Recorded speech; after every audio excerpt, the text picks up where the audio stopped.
কিচ্ছু হবে না বুবুল, কেঁদো না, আমি আছি তো, কিচ্ছু হবে না তোমার, ভয় পেও না। আমি বাড়ি যাব, আমি আর একা একা দার্জিলিং যাব না।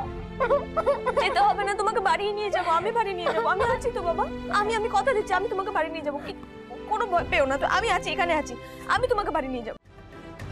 বুবুল, বুবুল, বুবুল, রাধা, ও মা, আমি বাড়ি যাব, আমি বাড়ি যাব, আমি নিয়ে যাবো, নিয়ে যাবো, বাড়ি নিয়ে যাবো, দাঁড়াও।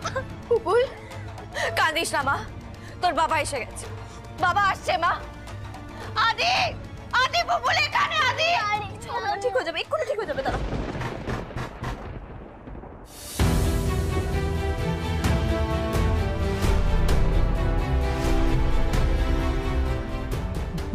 পুলিশ! দরজা খোলা যাবে না, তুই মেশিন বার কর, আর শোন, যেই ঢুকবে তাকে উড়িয়ে দিবি।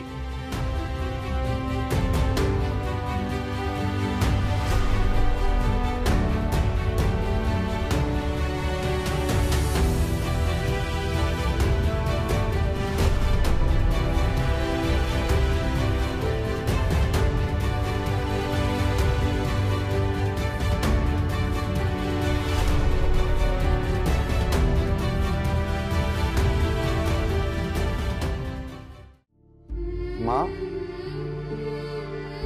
ঠিক আছো?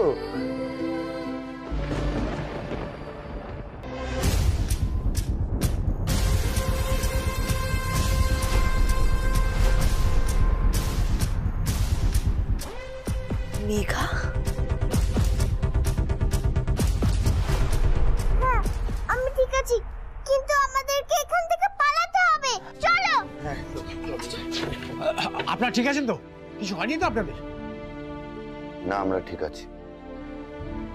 লোকগুলো বোধহয় এদিকে পালিয়ে গেল কোথাও। দেখা যাক, আমরা পুরো বাড়িটা ঘিরে ফেলেছি, ওদেরকে একবার ধরতে পারলে সব রহস্য বেরিয়ে যায়। আদিত্য, আদিত্য ঠিক আছে তুমি? হ্যাঁ, ঠিক আছে। বুবুল, বুবুল কই দেখি মা, ঠিক আছে তো? কোথাও লাগেনি তো তোমার? গড, আমি জাস্ট টেনশনে কি করব কিচ্ছু বুঝতে পারছিলাম না, তখনই তো অফিসারদের ফোন করলাম। অফিসার, ওই বদমাইশগুলো যেন কেউ পালাতে না পারে, দেখুন না। আপনি চিন্তা করবেন না ম্যাডাম, আমি কথা দিচ্ছি ওরা পালাতে পারবে। দিদিভাই, দিদিভাই কেমন আছো তুমি? কেমন আছো? তুমি যে একেবারে মেরে ফেলেছিলে আমার, তোমার চিন্তায় তোমার দাদাই যে আরেকটু হলেই একদম মায়ের কাছে চলে যেতে।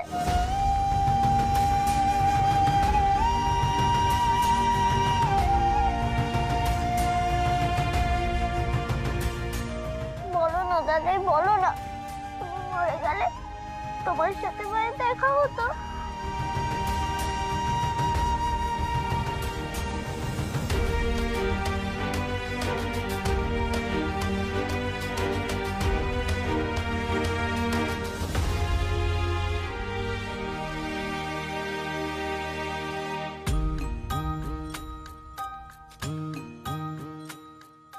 এত সহজ নয়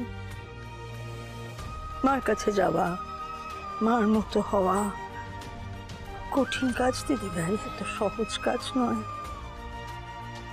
আর তুমি যে চলে গিয়েছিলে, একদম ঠিক কাজ করোনি। হ্যাঁ, আমিও বুঝেছি। তুমি কেন করলি? বুঝিস না কষ্ট হয় আমাদের?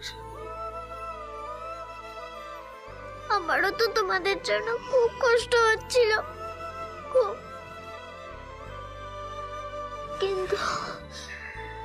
কিন্তু বাবাকে যে আমি পছন্দ করি না।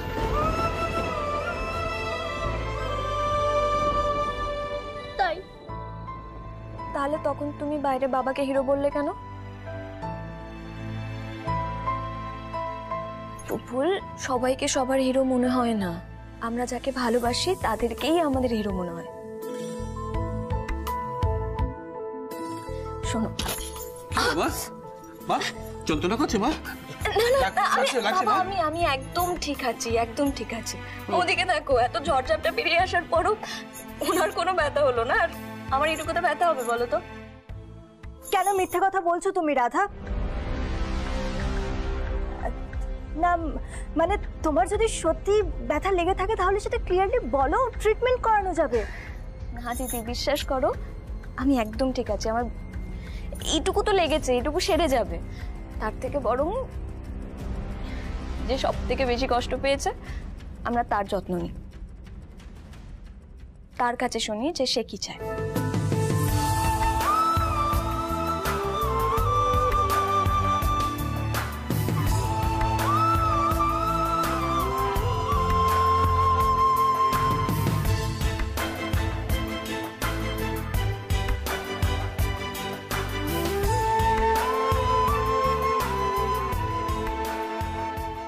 মা, এই যে তুমি আমায় বলো তোমার কি চাই। তোমার হিরো হওয়ার জন্য যা করতে হয় আমি তাই করব। এই পুপুল, বাবারাও কিন্তু হিরো হতে পারে। তুমি পারো না।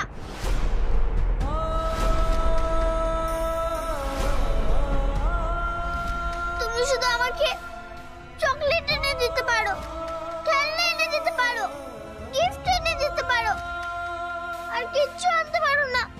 আমি জানি তুমি হিরো না। আচ্ছা ঠিক আছে, বেশ তুমি বলো তোমার জন্য কি করবে, কি এনে দিলে আমি তোমার কাছে হিরো হতে পারবো বলো। আমার মা তো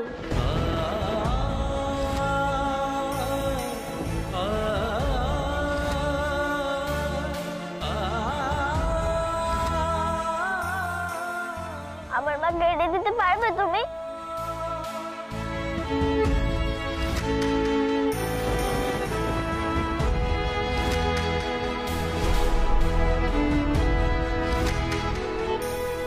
আমি জানি তুমি পারবে না, সেজন্যই তো আমি মায়ের স্কুলে যাচ্ছিলাম। আমি মায়ের মতো হতে চাই, তোমার মতো হতে চাই না।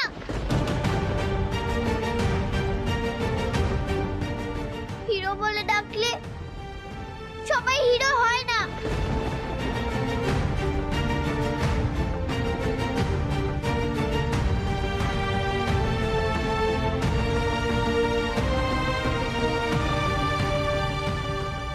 হে ঠাকুর, কি করব আমি?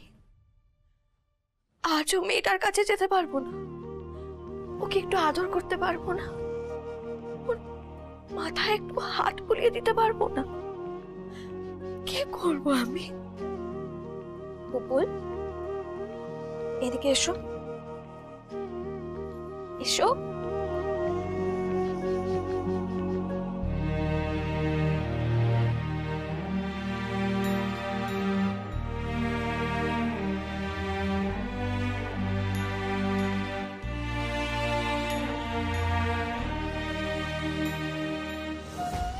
পুপুল, বাবাকে এইভাবে বলতে নেই শোনা। তোমাকে তোমার বাবা কত ভালোবাসে বলো তো? তখন মনে নেই বাবা কিভাবে ওই খারাপ লোকগুলো থেকে তোমায় বাঁচালো, তোমাকে বাঁচালো, আমাকে বাঁচালো? হ্যাঁ,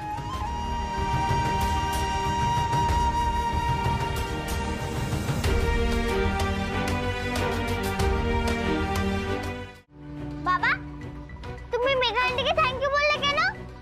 আমি তো মেঘা আন্টিকে পছন্দ করি না। পুপুল,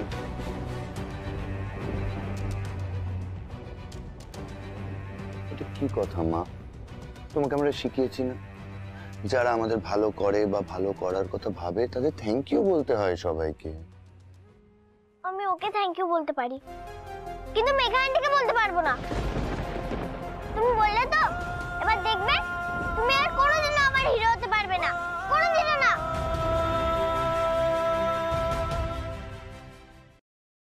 পুপুল, পুপুল সোনা মেয়ে আমার, আমি জানি তুমি আমাকে একদম পছন্দ করো না, কিন্তু কিন্তু আমি যে তোমাকে বড্ড ভালোবাসি মা।